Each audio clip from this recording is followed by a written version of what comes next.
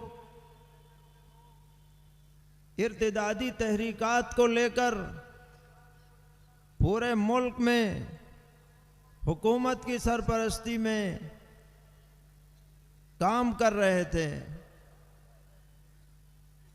और वो लोग ये ख्वाब देख रहे थे कि चंद सालों में हम इस मुल्क को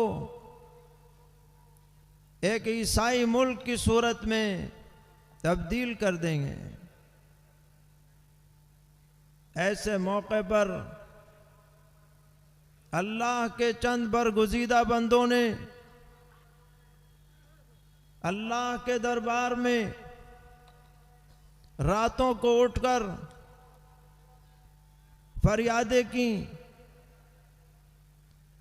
और अल्लाह के बंदों की हिदायत के असबाब ढूंढने के लिए फिक्रें की, जिसका नमूना उस छोटे से मदरसे की शक्ल में जाहिर हुआ जो देवबंद की छोटी सी मस्जिद छत्ता में एक अनार के दरख्त के नीचे से शुरू किया गया, जिसका पढ़ाने वाला भी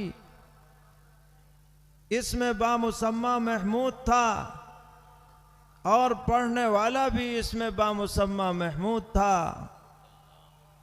और वो क्या अदा थी और वो क्या जज्बा था और वो क्या खुलूस था जो अल्लाह को पसंद आया कि वो चिराग जो छत्ते की मस्जिद में जलाया गया, उस एक चिराग से हजारों लाखों चिराग जल उठे और दुनिया के खित्ते खित्ते के अंदर इल्म की रोशनी फैलने लग गई और बिदआत का किला कमा हुआ और इर्तिदादी तहरीकों पर बंद लगा और नस्लों में दीन और ईमान की एक अजीब व गरीब सूरत सामने आई। ये अल्लाह ताला का बहुत बड़ा इनाम है, जिसकी नज़ीर बहुत से मुल्कों में मिलनी मुश्किल है।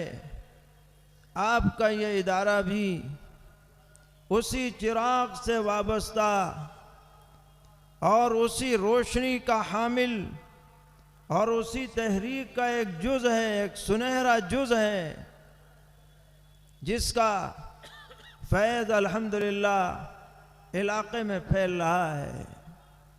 हमारी दुआ है कि अल्लाह ताला इस इदारे को भी दिन दोनी रात चौगनी तरक्यात से नवाजें और मदारिस की जो तहरीक इस्लाम की बका के लिए चल रही है, क़यामत तक चलती रहे और सरसब्ज़ व शादाब रहे।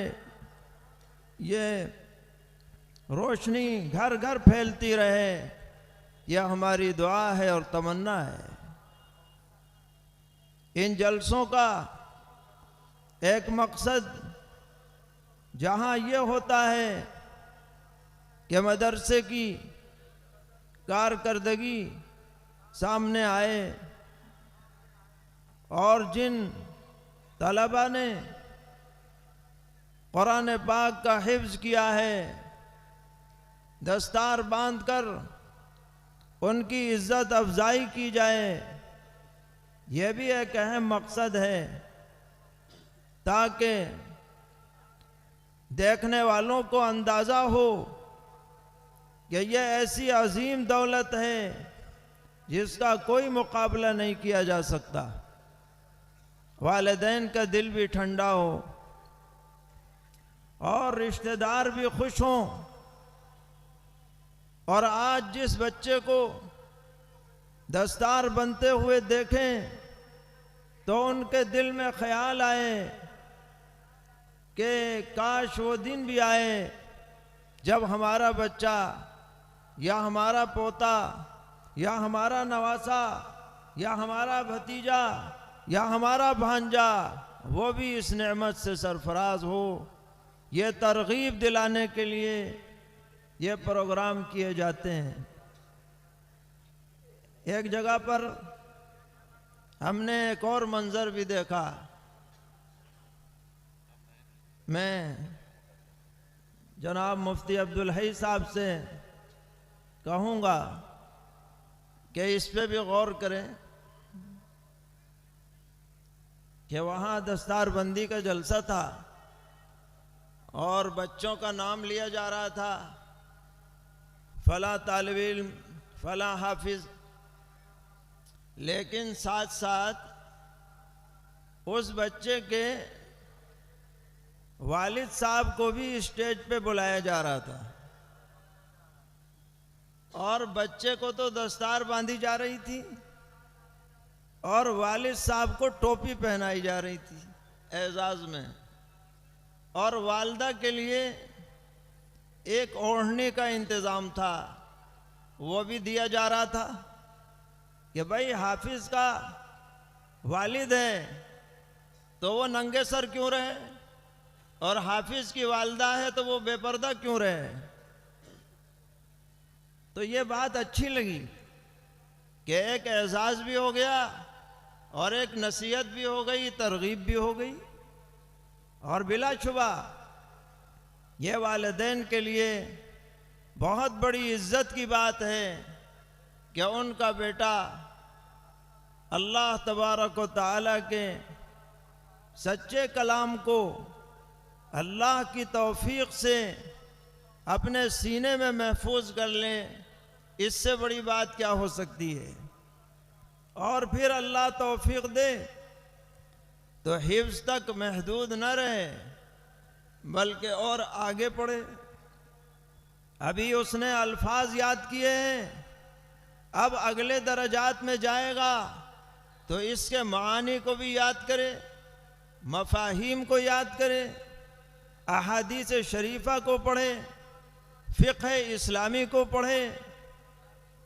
तो जिस ख़ानदान में और जिस घराने में हुफ़्फ़ाज़ होंगे, उलमा होंगे, उससे ज़्यादा खुश नसीब घराना इस दुनिया में और कोई नहीं हो सकता है। तो इस तरह के जलसों का एक बड़ा मंशा और मकसद ये भी है कि इन बच्चों की और इनके वालिदैन की हौसला अफजाई की जाए। साथ में एक अहम जो गरज है जलसों की कि इस बहाने से उलमा की तकरीरें होती हैं, बयानात होते हैं, इस्लाही बातें होती हैं। ये भी बहुत बड़ा मंशा और गरज है। चुनाचे इस जलसे में भी आपने पहले भी सुनी और अब भी सुनेंगे इंशाअल्लाह। ऐसा न हो कि हम सुन करके और जो सुना है उसे नज़रअंदाज करके चले जाएं, बल्कि सुनने के बाद जो बातें सुनी गई हैं अगर अमल करने की हैं तो उन पर अमल का जज्बा होना चाहिए, और अगर ऐसी बातें हैं जिनसे बचना है तो उनसे बचने का दाइया दिल में पैदा होना चाहिए। ये इन जलसों का बहुत बड़ा मकसद है। अल्लाह तबारक व तआला ने कुरान पाक में उस आयत में जो हमने शुरू में पढ़ी, तमाम इंसानों को झंझोड़ा है, सोतो हुओं को जगाया है, तंबीह फरमाई है और अजीब अंदाज में तंबीह फरमाई है। अल्लाह तबारक व तआला फरमाते हैं, अफ़हसिब्तुम अन्नमा खलक़नाकुम अबसा, क्या तुम ये समझ बैठे हो क्या हमने तुम्हें बेकार खामखा पैदा किया है? व अन्नकुम इलैना ला तुरजऊन, और क्या तुम इस खाम ख्याली में हो कि तुम हमारे पास वापस लौट के नहीं आओगे? मतलब यह है कि अगर ये ख्वाब देख रहे हो तो इसको जहन से निकाल दो। न तो हमने तुम्हें बेकार पैदा किया है और न ऐसा है कि तुम लौट के नहीं आओगे। तुम कारामद बनाए गए हो, किसी मकसद से बनाए गए हो, और तुम्हें हमारे दरबार में लौट कर आना ज़रूर है। और जब लौट कर आओगे तो एक एक पाई का हिसाब देना पड़ेगा।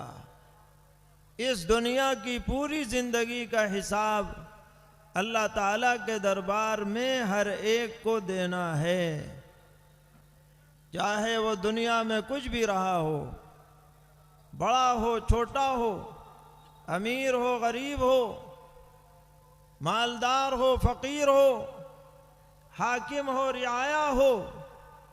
जितने वक्त वो दुनिया में रहेगा उसे पूरा हिसाब अल्लाह ताला के यहाँ देना पड़ेगा। जिसने अच्छा किया है उसको अच्छा बदला मिलेगा, और जिसने बुरा किया है वो सजा का मुस्तहिक होगा। और अल्लाह ताला ने हमारे लिए 3 इंतजामात फरमा रखे हैं। हर इंसान को याद रखना चाहिए कि अल्लाह ताला की तरफ से हमारी निगरानी हो रही है, बहुत कड़ी निगरानी है, ज़बरदस्त निगरानी है। ऐसी निगरानी है कि जिसके अंदर ज़र्रा बराबर कोई खलल नहीं हो सकता। और हमारे पास अल्लाह ताला के दरबार में बचने का कोई रास्ता नहीं है, क्योंकि एक एक लम्हे की हमारी निगरानी हो रही है। पहला तरीका यह है कि अल्लाह ने हर इंसान के लिए 2 फरिश्ते दिन में और 2 फरिश्ते रात में उसके नाम अमाल लिखने के लिए मुकर्रर कर रखे हैं। और इस बात पर यकीन करना लाजिम है। अगर कोई ये इनकार कर दे कि ये फरिश्ते नहीं हैं, वह मोमिन नहीं रहेगा। इसलिए कि खुद कुरान पाक में अल्लाह ताला ने फरमा दिया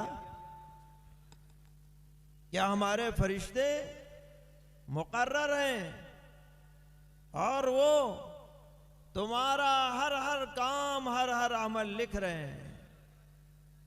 फरमाया व इन्ना अलैकुम लहाफिज़ीन किरामन कातिबीन यअलमून मा तफ़अलून। तुम्हारे ऊपर मुहाफिज, निगरां, मुअज़्ज़ज़ लिखने वाले फरिश्ते हैं। जो भी तुम करते हो उन्हें पता है।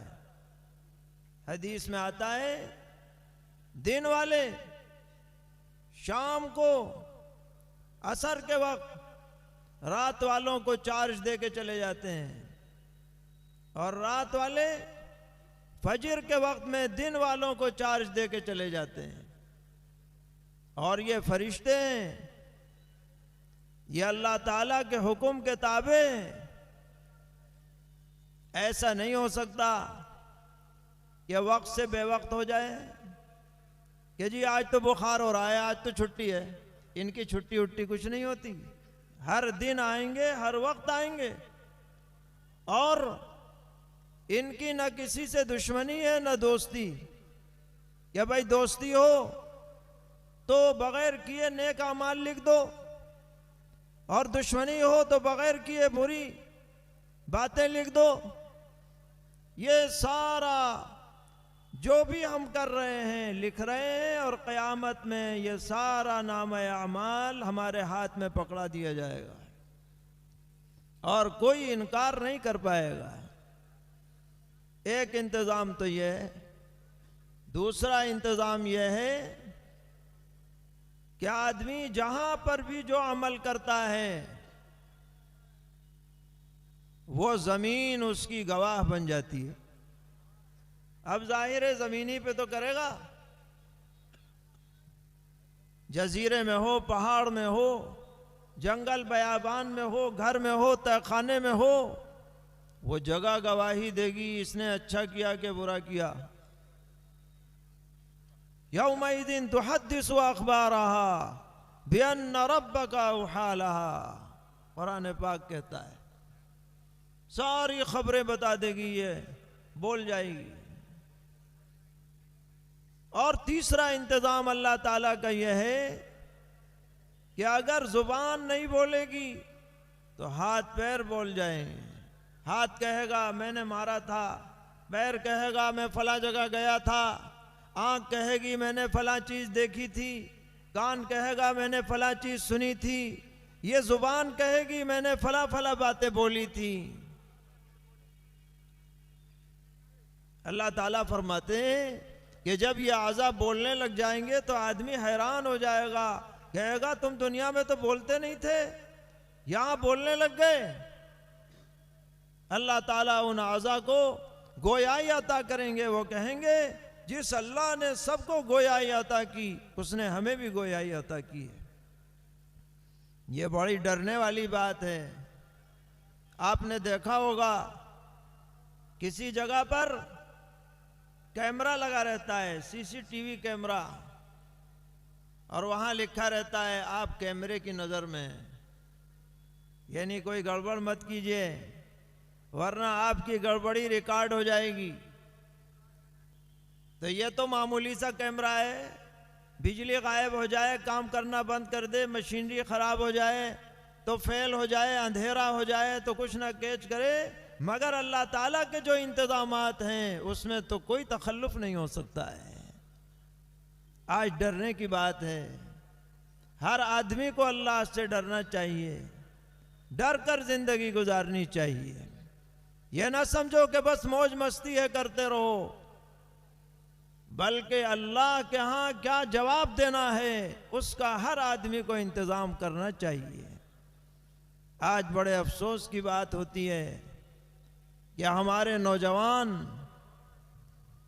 आज उनका मशगला ज़्यादातर अल्लाह की नाफरमानी वाली बातों पर मुश्तमिल है। ख़ास तौर पर 3 बातों की तरफ हम तवज्जो दिलाते हैं। पहली बात फवाहिश, बेहयाई की बातें, फिल्में, पिक्चर, गंदी तस्वीरें, ये इस दौर का सबसे बड़ा नासूर है और नौजवानों का सबसे बड़ा मशगला आजकल यही। काम काज से जो वक्त भी खाली बचता है वह इन वाही तबाही मशागिल में सर्फ हो जाता है। हालांकि ये नजर अल्लाह की तरफ से एक इनाम है, इसको अगर अच्छी जगह सर्फ किया जाए तो ये बहुत अल्लाह की रहमतों के हुसूल का जरिया बन सकती है। इससे कुरान पढ़ें, इससे अच्छी बातें पढ़ें, इससे माँ बाप को शफकत की नज़र से देखें तो ये आंखें रफ़े दरजात का सबब बनेंगी। लेकिन इन आँखों से नंगी तस्वीरें देखें, पिक्चरें देखें, अजनबी औरतों पर नज़र डालें तो ये आँखें आदमी के लिए अजाब का सबब बन जाएंगी। आज इसमें इब्तिला आम है। मोबाइल की कसरत है, नेट सस्ता है, पहले जो खराबियां गाहे गाहे पाई जाती थीं, आज उंगलियों के इशारों से हर आदमी की जेब तक पहुंच गई हैं। सिवाय अल्लाह के डर के कोई चीज इनसे बचा नहीं सकती। अल्लाह से डरना चाहिए, लोगों के सामने भी, अकेले भी, तन्हाई में भी। हम ये आज़म करें कि आज के बाद से हम अपनी आंखों की हिफाजत करेंगे, अपनी आंखों को पारसा बनाएंगे, बाहया बाइफ़्फ़त जिंदगी गुजारेंगे, बदकारियों से बचेंगे, बदकारियों के असबाब से बचेंगे। पहली बात तो यह है। दूसरी बात जिसमें आज इब्तिला आम है वो लगवियात और फजूलियात हैं, खेल कूद है। अगर आदमी अपनी सेहत बनाने के लिए घंटा 2 घंटा वर्जिश के तौर पर कोई खेल खेल ले तो मना नहीं है, लेकिन आज देखा जा रहा है पूरे पूरे दिन खेल में लग रहे हैं, और अब तो रातें भी लग गई। मैच हो रहे हैं, और एक तो खुद गांव देहातों में मैच हो रहे हैं, पूरी कौम इसी पे लगी हुई है। और एक ये कि मैच कहीं हो रहा है, दिलचस्पी हमें यहां हो रही है, दुनिया में कहीं मैच हो रहा है, कौन सा मुल्क खेल रहा है, कौन सी टीम खेल रही है, बड़ी उसकी दिलचस्पी है। नमाजों की इतनी फिक्र नहीं है, नमाज छूट जाए, मैच नहीं छूटना चाहिए। तो हम कहा करते हैं कि भाई जो टीमें खेल रही हैं उनका फायदा है, भाग दौड़ करेंगे तो सेहत बनेगी, जीत जाएंगे तो इनाम मिलेगा। हम तो न 3 में न 13 में, खामखा की टेंशन है हमारी भला से कौन हारे कौन जीते। लेकिन शैतान ने लगा दिया, न नमाज में जी है न कुरान में जी है। अगर दिलचस्पी है तो ये कौन जीत रहा है, किसके कितने रन हो गए, कौन आउट हो गया, किसने कितने विकेट ले लिए, सारे इलाके में यही तबसरा है। मर्द भी, औरतें भी, बच्चे भी, बड़े भी, सब इसी में लगे हुए हैं। बताइए हम जिंदगी के कितने कीमती औकात इन वाहियात में सर्फ करके अपना कितना बड़ा नुकसान कर रहे हैं, इसका आखिरत में जाके पता चलेगा, अभी नहीं पता चल रहा। अभी तो मौज मस्ती है। अल्लाह ताला हमारी हिफाजत फरमाए। तीसरी बात जो बहुत अफसोस के साथ कही जा रही है और दिल के दुख के साथ कही जा रही है कि आज हमारे मुआशरे में नशा आम हो गया है। नशे की मुख्तलिफ शक्लें, चाहे वो शराब की शक्ल में हो या ताड़ी की शक्ल में हो या भांग वगैरह की शक्ल में हो। पहले जमाने में अगर कोई नशा करता था गांव में तो कोई आदमी उससे सलाम करना भी पसंद नहीं करता था। आज घर घर में ये वबा आम है और इसे बुरा नहीं समझा जा रहा। हालांकि इस्लाम ने इस नशे को उम्मुल खबाइस कहा है, तमाम खुबासतों की जड़ है। जब आदमी की अकल सलामत न रहे वो आदमी कहाँ रहा, वो तो जानवरों से बदतर हो जाता है। एक मुसलमान होकर के और नशे वाली चीज़ों में पड़े, इससे बड़ी महरूमी और बदकिस्मती की बात क्या हो सकती है। आज ज़रूरत है कि हम अपने बच्चों पर निगाह रखें, बड़े इस बारे में फिक्रमंद रहें। गांव के लोग, शहर के लोग, मोहल्ले के लोग, ख़ानदान के लोग इस बारे में तहरीक चलाएं कि इस नहूसत से मुआशरे को बचाना है।